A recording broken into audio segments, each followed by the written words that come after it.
Bonjour à tous. Meurtre de Charlotte, une mère ultra protectrice devenue meurtrière. Explication dans cette vidéo. En cet après-midi ensoleillé de l'été 2015, de nombreux habitants de la ville de Victoria, au Canada, ont eu la même idée que Dan Cunningham, s'offrir une agréable balade sur les rives verdoyantes du lac Elk. Dan est heureux.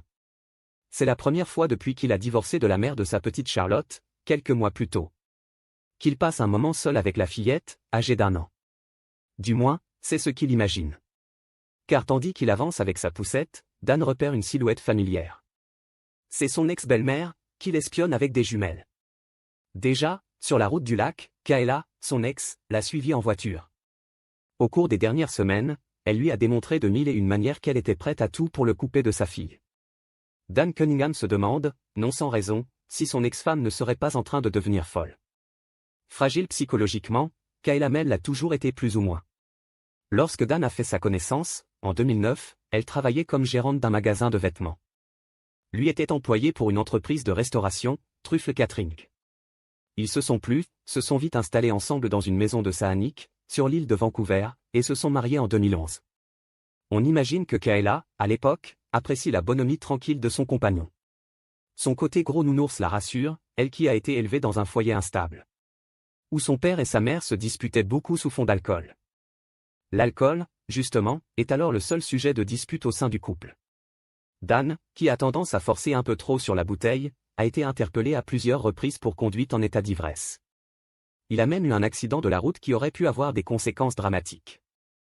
Mais il cesse de boire, définitivement, le 29 mars 2014, le jour où Charlotte, leur fille, vient au monde. Les choses sont parfois mal faites. Car si cette naissance produit des effets bénéfiques sur Dan, c'est tout le contraire pour sa femme. Ultra protectrice avec son bébé, Kayla se transforme en tigresse. Pas question de lui enlever sa fille des bras. Elle refuse que Dan sorte seul avec elle, interdit aux amis et à la famille de venir leur rendre visite. S'enferme dans un délire chaque jour plus inquiétant. Kayla, en fait, est persuadée que son mari n'a pas vraiment arrêté l'alcool et qu'il boit toujours en cachette. La thérapie de couple qu'il commence à l'automne 2014 est un fiasco. 6 mois plus tard, c'est le divorce. La petite Charlotte vient alors de fêter son premier anniversaire. C'est une enfant vive, intelligente. Kayla part avec elle s'installer chez sa mère, à Victoria. Et les papiers du divorce à peine signés, elle se lance corps et âme dans un seul et acharné combat, éloignée Dan de sa fille. Ressortant du placard ses condamnations pour conduite en état d'ébriété. Elle parvient à obtenir la mise en place d'un partage de garde particulièrement draconien.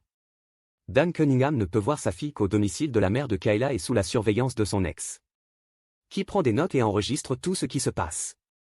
Un régime ultra strict auquel il se plie, contraint et forcé, durant des mois avant d'obtenir, à l'été 2015, un assouplissement de la procédure. Le voilà désormais autorisé à 4 rencontres par semaine et même à s'occuper seul de la petite pendant des après-midi entiers. Ce qui n'empêche pas Kayla de continuer à le fliquer. Elle engage un détective privé pour le faire suivre, installe un émetteur GPS dans l'une des peluches de Charlotte et va même, on l'a vu, jusqu'à le faire espionner avec des jumelles lorsqu'il promène sa fille.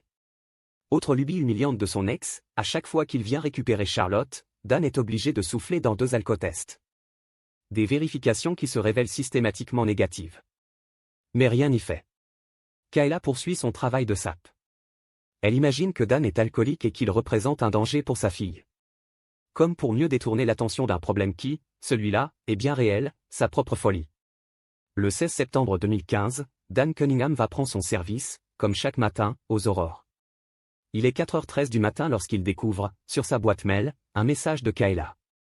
On imagine sans mal son incrédulité alors qu'il déchiffre les mots de son ex-compagne. Dan, tu vas pouvoir reprendre la vie que tu voulais. Tu es un menteur, un voleur et un tricheur. Tu n'as aucune morale ni qualité rédemptrice. Tu es désormais si éloigné de l'homme que j'ai épousé, que je ne crois plus que tu aies quelque chose de positif à offrir à Charlotte. Pour tous ceux qui m'ont aimé et soutenu, je suis désolé. Je ne suis pas assez forte. Ce système n'est pas adapté à la vérité et la justice et je ne veux pas passer le reste de ma vie à mener une bataille perdue d'avance. Je ne connais pas d'autre moyen de protéger Charlotte. La fuite est ma seule option, pardonnez-moi. Pensant comprendre à demi-mot le mail de son ex, Dan appelle la police pour signaler ce qu'il s'imagine être un kidnapping parental. Une vingtaine de minutes plus tard, 2 agents se présentent à l'adresse indiquée par Dan. Ils sonnent. Personne. Juste à ce moment-là, une voiture arrive et se gare. c'est la mère de la jeune femme qui rentre de son travail de nuit. Elle s'étonne de cette visite matinale. Sa fille? Eh bien, à cette heure-ci, elle dort dans sa chambre avec Charlotte. Peut-on la voir, s'il vous plaît? Elle fait entrer les deux agents. Stupeur. Kayla est étendue par terre, en train de gémir. Où est le bébé? Où est Charlotte? Lui demande sa mère, affolée. Sans attendre de réponse, la malheureuse se précipite dans la chambre. La petite est dans son lit, immobile, la peau grise, sa bouche barbouillée d'un liquide jaunâtre. Tandis qu'un des policiers tente de la ranimer, son collègue alerte les services d'urgence. Ce qui s'est passé? C'est tristement évident. Un flacon à moitié vide de Zopiclone, un puissant somnifère, est posé sur la table de la cuisine. Quelques heures plus tôt, Kayla a préparé 2 yaourts mélangés à une importante quantité de sédatifs. Un cocktail fatal pour le bébé, dont le cœur a cessé de battre. Sa mère, elle, sera sauvée in extremis. Elle passera 5 mois à l'hôpital, traitée pour un trouble dépressif majeur, avant d'être interpellée le 19 août 2016, pour l'assassinat de sa fille. En janvier dernier, lors de la révision de son procès, Kayla Mell a été condamnée à la prison à perpétuité. Mais par le jeu des grâces et des remises de peine, la jeune femme, aujourd'hui âgée de 39 ans, pourrait retrouver la liberté d'ici 5 à 6 ans. Une perspective, on l'imagine, qui heurte Dan Cunningham.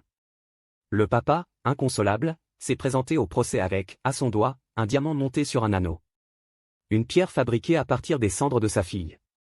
C'est tout ce qu'il lui reste aujourd'hui de Charlotte.